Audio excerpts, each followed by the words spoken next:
The message arrived on a Tuesday. Earth's unified government received the transmission with initial confusion, then mounting concern. The signal originated from the edge of the solar system, carried on wavelengths humanity had never used but could easily detect. Greetings, primitive species of Sol 3. We are the Dominion, rulers of 7,000 star systems. Your world has been cataloged and claimed. Prepare tribute within one standard galactic cycle. Resistance results in extinction.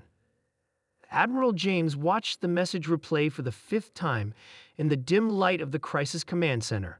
The holographic alien, tall, gray-skinned with 4 glowing eyes, loomed over the assembly of Earth's highest military and political leaders. They want 20% of our resources, President Tullia said, including rare metals, water, and, she paused, 10 million humans for labor. General Martinez laughed. Not a nervous laugh, but the deep, genuine laughter of someone who had heard an absurd joke. "Is something amusing, General?" asked the Chinese representative. "Absolutely," Martinez replied. "These aliens crossed interstellar space to make demands instead of opening diplomatic channels. They'd never met humans before, have they?" The room fell silent. The Admiral smiled. Humanity had survived ice ages, plagues, world wars, and its own self-destructive tendencies. They had clawed their way to unity and prosperity through bloodshed and sacrifice. No alien empire, however vast, understood what they were demanding of Earth. "Send our response," ordered the president. The message was simple: no. Fleet Commander Kroll could not comprehend the human response. In his 1,000 cycles of conquest, no species had refused tribute. The Dominion's might was legendary, their technology superior to all known civilizations. They'd activated their defensive grid, reported his second-in-command, primitive nuclear weapons and ion cannons. "Irrelevant," Kroll said. "Begin the standard intimidation protocol. Destroy their largest military installation as demonstration." The Dominion cruiser positioned itself above the Pacific Fleet headquarters, weapons charged with a violet glow that illuminated the night sky. Before they could fire, 50 missiles breached the water's surface directly beneath the alien vessel. The Dominion's shields flickered against the nuclear barrage. Impossible. The intelligence reports indicated human weapons were ineffective against their technology. "Damage report," Kroll demanded. "Shield capacity at 60%, came the panicked response. "Sir, we're detecting launches from 6 continents."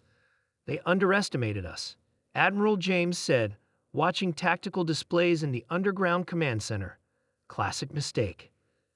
For decades, humanity had prepared for this moment, not because they knew aliens existed, but because humans always prepared for threats.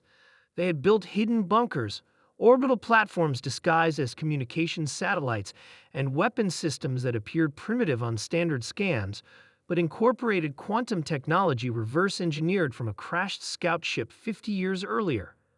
The aliens had never realized their advanced probe had been discovered, studied, and weaponized against them. "Solar defense grid activated," reported Lieutenant Davis. Railed-in platforms firing. Across Earth's orbit, concealed platforms revealed themselves, unleashing hypervelocity projectiles at the Dominion fleet. The alien vessel's shields flashed brilliantly as they absorbed the impacts, but several smaller ships began to list.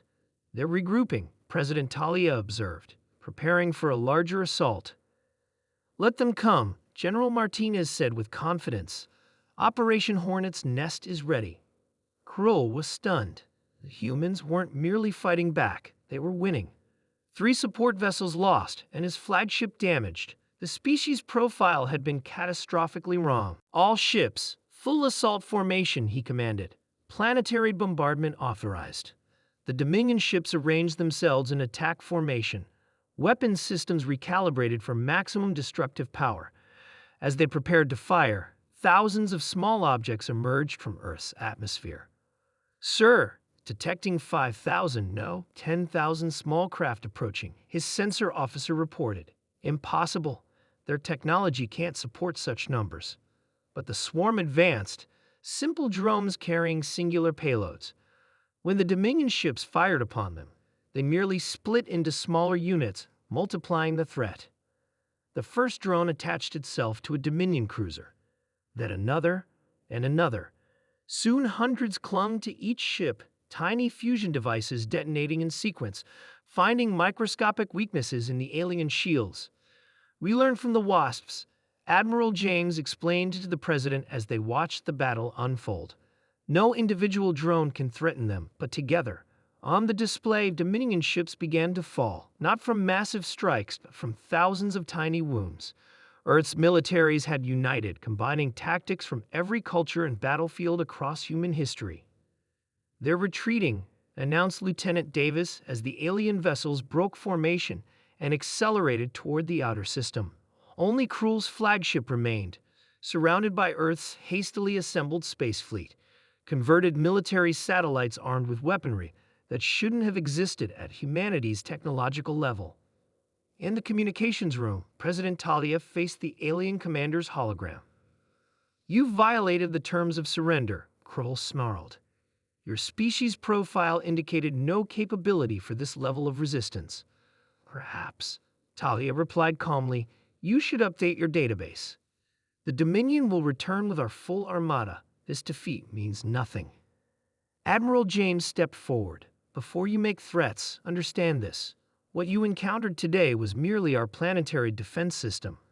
We haven't even shown you our offensive capabilities." It was a bluff, but delivered with such conviction that doubt flickered across the alien commander's features. "We'll be waiting for your full armada," General Martinez added, "and we'll be ready." The transmission ended. Earth's leaders looked at each other, knowing the fight had just begun. But for the first time in the galaxy's history, the Dominion retreated without tribute. Humanity didn't just laugh at the Empire's demands. They had changed the rules of the game.